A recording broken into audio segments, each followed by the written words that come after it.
Perkembangan teknologi saat ini membuat banyak orang semakin berlomba-lomba untuk menciptakan inovasi-inovasi baru yang tak kalah canggih.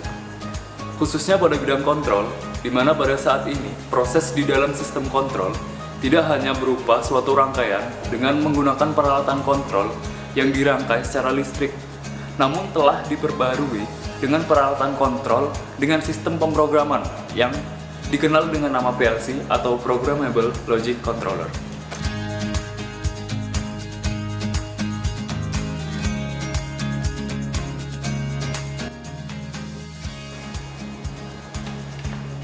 PLC sendiri adalah komputer elektronik yang mudah digunakan, yang memiliki fungsi kendali untuk berbagai tipe dan kesulitan yang beraneka ragam yang digunakan pada mesin-mesin industri.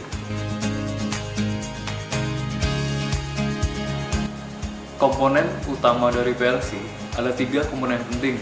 Yang pertama adalah input, di mana input dapat berupa switch, limit atau push button. Kemudian yang kedua ada prosesor. Prosesor di sini adalah CPU, dia sebagai otak dari PLC itu sendiri. Dan kemudian ada output. Output sendiri adalah untuk mengeluarkan hasil dari proses yang telah dilakukan oleh CPU itu sendiri. Dan CPU itu sendiri membutuhkan suplai tegangan dari power supply.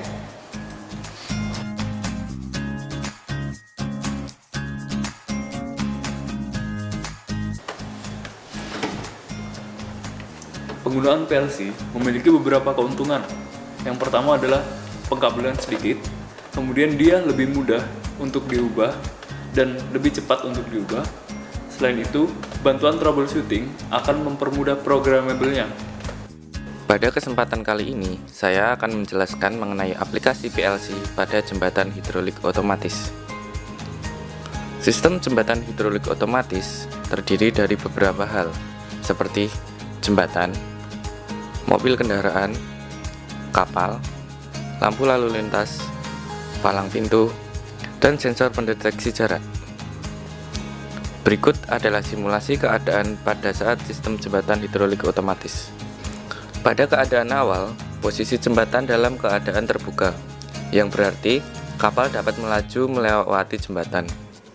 Pada kondisi ini, palang pintu dalam keadaan menutup, dan lampu merah menyala. Setelah kapal melewati jembatan, sensor jarak mendeteksi bahwa kapal telah pergi. Maka, jembatan akan menutup, palang pintu terbuka, dan lampu hijau menyala. Dan akhirnya, mobil dapat melaju melewati jembatan.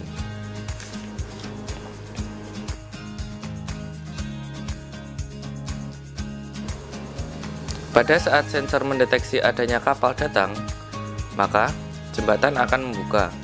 Palang pintu menutup, lampu menyala merah.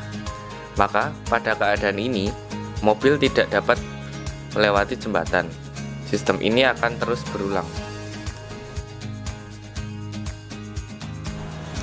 Berikut ini adalah simulasi sistem jembatan hidrolik otomatis dengan menggunakan aplikasi Twido.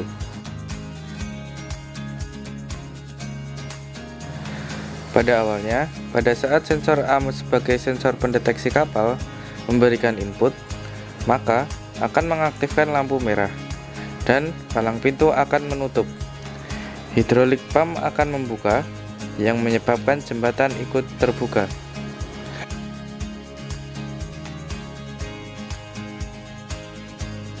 Kondisi yang lain, pada saat sensor B memberikan sinyal input, maka lampu hijau akan menyala dan palang pintu akan terbuka.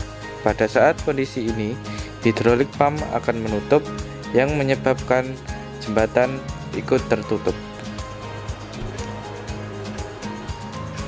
Terima kasih telah menonton video ini. Semoga dapat memberikan informasi yang berguna. Sampai jumpa pada video selanjutnya.